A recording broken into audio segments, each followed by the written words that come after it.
किसी ने बहुत खूब कहा है, गिरकर भी देखो मैं मुकम्मल खड़ा हूं, ए मुश्किलों अपनी सोच से देखो मैं तुमसे कितना बड़ा हूं। ओम शांति दोस्तों, नमस्कार। हमारा जीवन जो है हमारी सोच का ही कॉन्सिक्वेंस है, उसका ही फल है दोस्तों। जब हम अपनी सोच को बदल देते हैं तो हमारे जीवन का जो आउटलुक है, हमारे जीवन का जो परिणाम है, वो संपूर्ण रूप से बदल जाता है। एक बारी की बात है, एक महिला रोज मंदिर जाया करती थी, पूजा करती थी।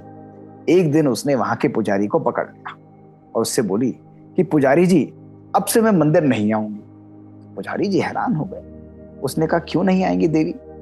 उसने कहा, मैं यहाँ मंदिर आती हूँ तो मैं देखती हूँ लोग यहाँ पर पाखंड करते हैं।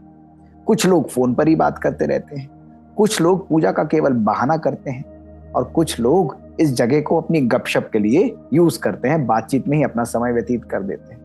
अब ऐसी जगह आकर मैं क्या भगवान की उपासना करूंगी? तो पुजारी मुस्कुराने लगे। उन्होंने कहा, क्या भाई तुम्हारा ये निर्णय बिल्कुल फाइनल है?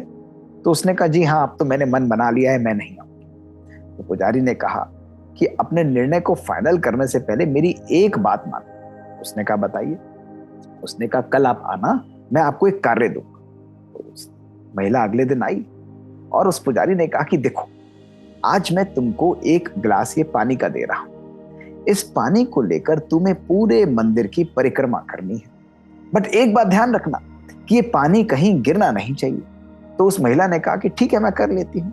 अब उस पानी को लेकर पूरे मंदिर की परिक्रमा करने लग गई। थोड़ी देर बाद ही वो परिक्रमा कर कर वापस आई और पुजारी से कहा कि देखिए, आपका पानी बिल्कुल वैसा ही है और मैं मंदिर की परिक्रमा भी कर आई। तो उस पुजारी ने बोला कि आज जब तुम घूम रही थी तो तुम्हें कोई बात करता हुआ दिखाई दिया? तो उस महिला ने कहा, नहीं, आज तो मुझे कोई भी नहीं दिखाई दिया। उसने कहा, आज तुम्हें कोई पाखंड करता हुआ दिखाई दिया, या गपशप करता हुआ दिखाई दिया, या इधर उधर टाइम खराब करता हुआ दिखाई दिया? तो इस महिला ने कहा, नहीं, मुझे तो कोई भी नहीं दिखाई दिया। मेरा तो सारा ध्यान था कि ये पानी कहीं गिर ना जाए।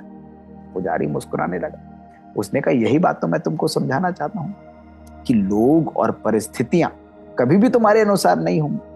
सब लोग अपने अनुसार कार्य करेंगे, सब परिस्थितियां अपने अनुसार चलेंगी, लेकिन जब तुम्हारा ध्यान अपने लक्ष्य की तरफ केंद्रित है तो तुम बाहर की डिस्टरबेंसेस को कभी नहीं देखोगी।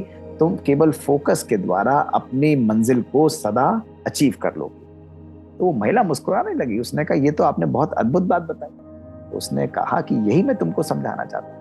यदि तुम्हें भगवान को याद करना है तो बाहर की चीजें तुम्हें कभी भी विचलित नहीं करेंगी। तुम्हें केवल अपने मन का जो फोकस है, अपने मन का जो अटेंशन है, वो अपने लक्ष्य की तरफ, परमात्मा को याद करने की तरफ रखना है। तो उस महिला ने कहा कि आज आपने मेरी आंखें खोल दी। अब तो मैं रोज यहाँ पर आऊंगी और अपना ध्यान केवल परमात्मा में लगाऊंगी। दोस्तों, ये कहानी हमारे जीवन से बहुत प्रॉपर तरीके से रिलेट करती है।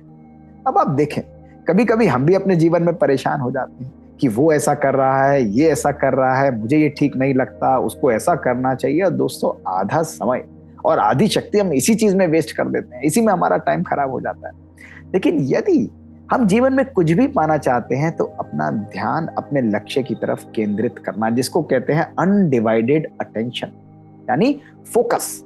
इतना पावरफुल फोकस कि जो भी मुझे अचीव करना है उसकी तरफ मेरा ध्यान संपूर्ण रूप से केंद्रित रहे।